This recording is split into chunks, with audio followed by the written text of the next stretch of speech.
اسمع الأكوان اقرأ كلام الله داوي نفوسنا لنحس في أعماقنا الإيمان. من فؤاد كالحجارة قسوة فإذا وعى القرآن حين.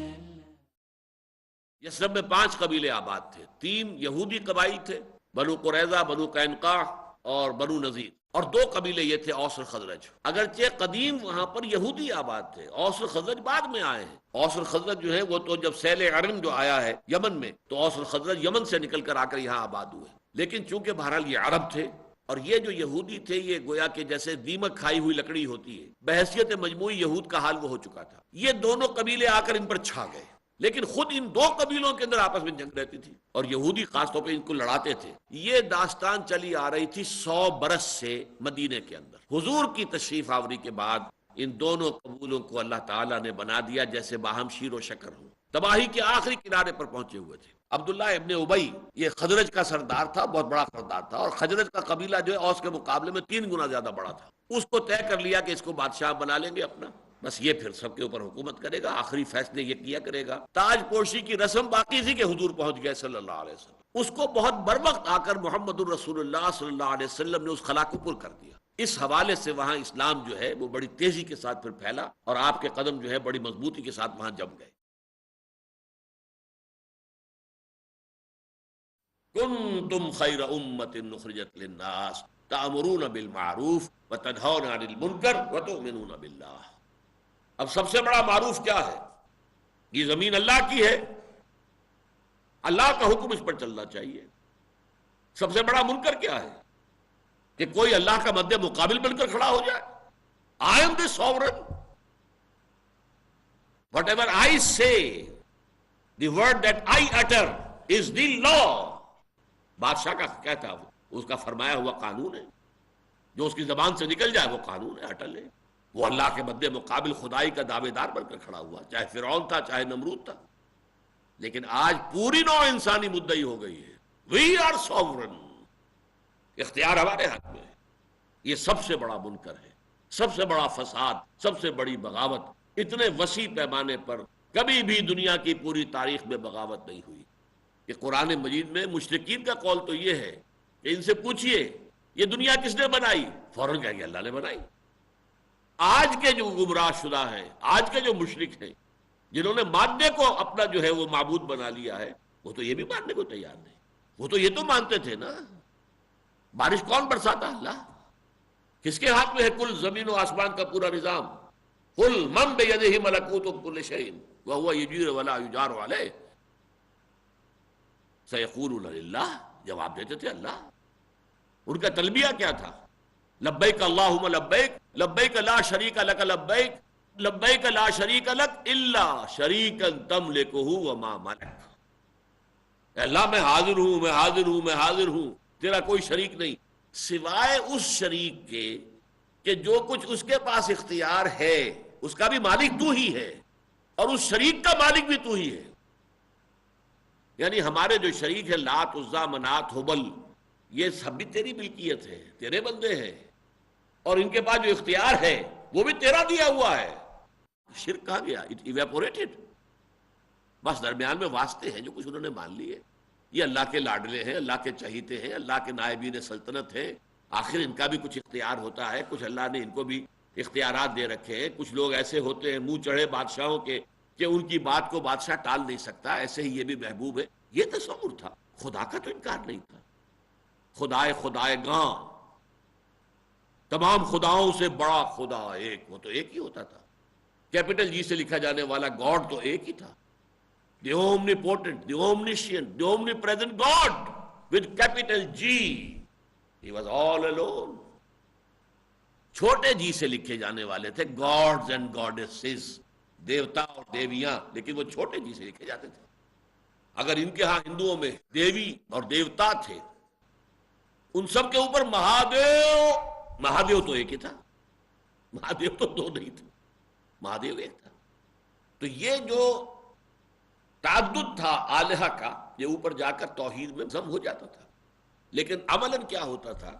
اوپر والا تو اوپر بیٹھا ہے، کہ نیچے والوں کی سیوا کرو، ان کی کو سیوا کرو گے تو یہ ہے کہ جو تمہیں وہاں چھڑوا لیں گے، بچا لیں گے۔ ہم شفعاؤنا عند اللہ، یہ اللہ کے ہاں ہمارے سفارشی بنیں گے۔ تو ظاہر بات ہے کہ ڈپٹی کمشنر سے تو کسی بیچارے کاشتکار کو سروکار کیا پڑھنا ہے ساری عمر؟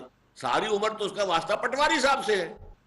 تو یہ پٹواری جو ہے اس کائنات کے، تو ساری جو ہے وہ سیوا ان کی ہوتی ہے۔ یہ ہوتا ہے شرک کا عملی معاملہ، ورنہ اصل میں تو وہ مانتے ہیں کہ on top there is one God, ایک خدا ہے، ایک اللہ ہے، ایک مہادیو ہے، ایک کیپٹل جی سے لکھے جانے والا گاڈ ہے، ایک خدائے گاہ ہے۔ لیکن آج کے دور میں آ کر یہ ہوا ہے کہ اس کا انکار مطلق۔ کنتم خیر امۃ اخرجت للناس تأمرون بالمعروف وتنہون عن المنکر وتؤمنون باللہ۔ اب دیکھیے یہ جس مقام پر مسلمان فائز کر دیے گئے یا امت محمد فائز کر دی گئی، اب سب سے زیادہ بٹر کنفنٹریشن کس کی طرف سے ہوگی؟ ظاہر بات ہے جن کو معزول کر کے آپ کا نصب کیا گیا ہے، سب سے بڑی دشمنی تو انہی کے دل میں ہوگی۔ ان کا تکبر تھا کہ جو مانے ہو گیا، ورنہ یہ کہ وہ بھی اگر ایمان لے آتے حضور پر تو وہ بھی جو بھی اس وقت اعزاز ہو رہا تھا امت محمد کو حاصل، اس کے اندر وہ بھی شریک ہو جاتے۔ تکبر آڑے آیا، مانے کیسے؟ یہ تو جاہل قوم کا فرد، امی قوم سے، خود امی، ان پڑھ، اس کو ہم مان لیں؟ کیسے مان لیں؟ نبوت اور رسالت جو ہے وہ تو ہمارے گھر کی شے تھی، وہ تو ہماری خانہ لونی تھی، ہمیشہ سے ابراہیم سے لے کر آج تک ہمارے ہاں یہ نبوت چلی آئی ہے۔ یہ کون آ گیا باہر سے؟ ایک باہری، جو ہمارے بنگالی بھائی کہتے تھے یہ باہری آ گئے، یہ باہر کا آدمی آ گیا، یہ کہاں سے دخل اندازی ہو گئی ہے؟ اس تکبر کی وجہ سے ایمان نہیں لائے۔ اور ظاہر بات ہے کہ اب تاریخ کا بہاؤ تو روک نہیں سکتے، فی الواقع تو اب یہ امت بن گئی، امت نے ٹیک اوور کر لیا، چارج جو ہے وہ چینج ہو چکا ہے، لہٰذا اب اس تکبر نے حسد کی شکل اختیار کر لی۔ یہ دو الفاظ اچھی طرح نوٹ کر لی۔ یہود کے طرز عمل میں، سابقہ امت مسلمہ کے طرز عمل میں، اس نئی امت مسلمہ کے نسب ہو جانے کے بعد دو کیفیات پیدا ہوئی۔ نمبر ایک، تکبر جو آڑے آیا اس دین کو قبول کرنے میں، محمد کی رسالت کا اقرار کرنے میں صلی اللہ علیہ وسلم، اور جو محرومی ہوئی اس کی بنا پر حسد۔ یہ حسد آپ کہتے ہیں اس کے لیے لفظ آگ آتا ہے، حسد کی آگ میں جلتا ہے انسان۔ یہ پورا رکوع تقریباً اب جو ہے وہ انہی دو کیفیات کے بیان پر ہے کہ سابقہ امت کے اندر اب یہ دو کیفیات ہوں گی۔ اے مسلمانوں، اب تمہیں سب سے پہلے ان سے خبردار رہنا چاہیے، ان کی ریشہ دوانیاں، یہ اندر ہی اندر جو ہے سازشیں کریں گے، ان کی یہ حسد کی آگ جو ہے مختلف شکلوں میں ظاہر ہوگی، یہ سازشیں کریں گے، سازشوں کا جال پھیلائیں گے۔ مشرکین مکہ کو بھی یہ ابھار کر لاتے رہے ہیں جنگ کے لیے۔ یہ سارا کا سارا طرز عمل جو ہے وہ اصل میں صاف نظر آ رہا ہے، اس کی وجہ کیا ہے؟ یہ محروم کیے گئے ہیں، معزول کیے گئے ہیں، ان کی جگہ پر اب تمہیں نصب کیا گیا ہے، تمہیں فائز کیا گیا ہے، لہٰذا اب تمہارے بارے میں ان کا طرز عمل بالکل یہی ہوگا۔ وہ طرز عمل ہے کہ جو یہود کا چل رہا ہے اس وقت سے، حضور کے زمانے سے، اور آج وہ نقطۂ عروج کو پہنچا ہوا ہے، اس فرق کے ساتھ کہ اس وقت یہودیوں کی دشمنی دو سے تھی، عیسائیوں سے بھی اور مسلمانوں سے بھی۔ آج عیسائیوں کو وہ فتح کر چکے ہیں، عیسائی ان کے ہاتھ میں آلہ کار بن چکے ہیں۔ ایک چھوٹی سی اقلیت ہے کہ جو ایک بہت بڑی اکثریت، آپ کو معلوم ہے دنیا کی پاپولیشن جو اس وقت ہے اس میں سب سے بڑی تعداد کرسچنز کی ہے، 6 میں سے تقریباً 1.25 ارب، 175 180 کروڑ جو ہے وہ عیسائی ہیں، مسلمان اس کے بعد نمبر 2 پر آتے ہیں۔ لیکن یہ ہے کہ یہ پورے کے پورے اب 13 یا 14 ملین یہودیوں کے پنجے میں ہے، فرنگ کی رگے جہاں پنجے یہود میں ہے۔ یہ ایک لمبی داستان ہے، حالانکہ قرآن کے نزول کے وقت عیسائیوں میں اور یہودیوں میں شدید دشمنی تھی، لیکن یہ جو قرآن مجید میں کہا گیا بعضہم اولیاء بعض، یہ ایک طرح کی پیشن گوئی تھی کہ جو اس دور میں آ کر پوری ہوئی۔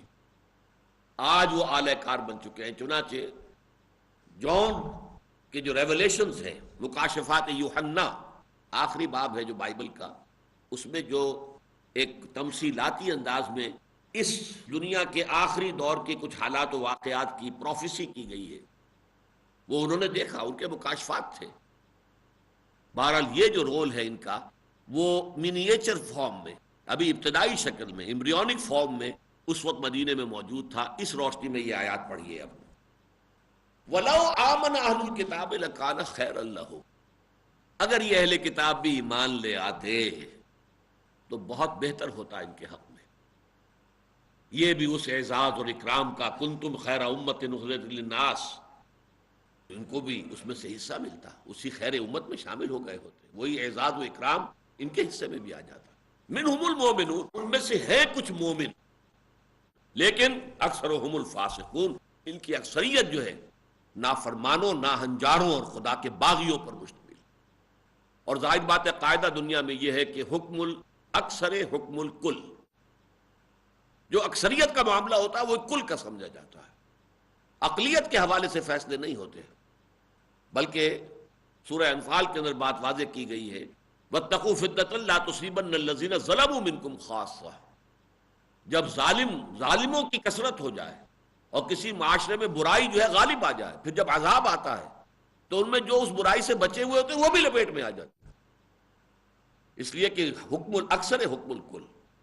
منہم المومنون میں تین امکانات ہیں. ان میں سے بعض وہ بھی ہیں جو ایمان لے آئے ہیں. محمد الرسول اللہ صلی اللہ علیہ وسلم. عبداللہ ابن سلام یہودی عالم دین تھے بہت بڑے، ایمان لے آئے. اور بھی ہوں گے. یا یہ کہ ان میں سے وہ لوگ ہیں کہ جو اپنا ملت موسوی پر پوری طرح ایمان رکھتے ہیں،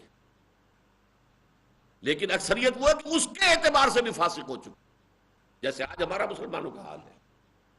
ہم میں سے کتنے فیصد جو واقعتاً جو سنت محمد صلی اللہ علیہ وسلم اور اسوہ محمد صلی اللہ علیہ وسلم پر عمل پیرا ہے. ویسے تو ہیں ہم مسلمان ہیں، امتی ہیں، لیکن کتنے ہیں جو فی الواقع امتی ہوں؟ اکثر و بیشتر تو جو ہے اکثرهم لفاسقون.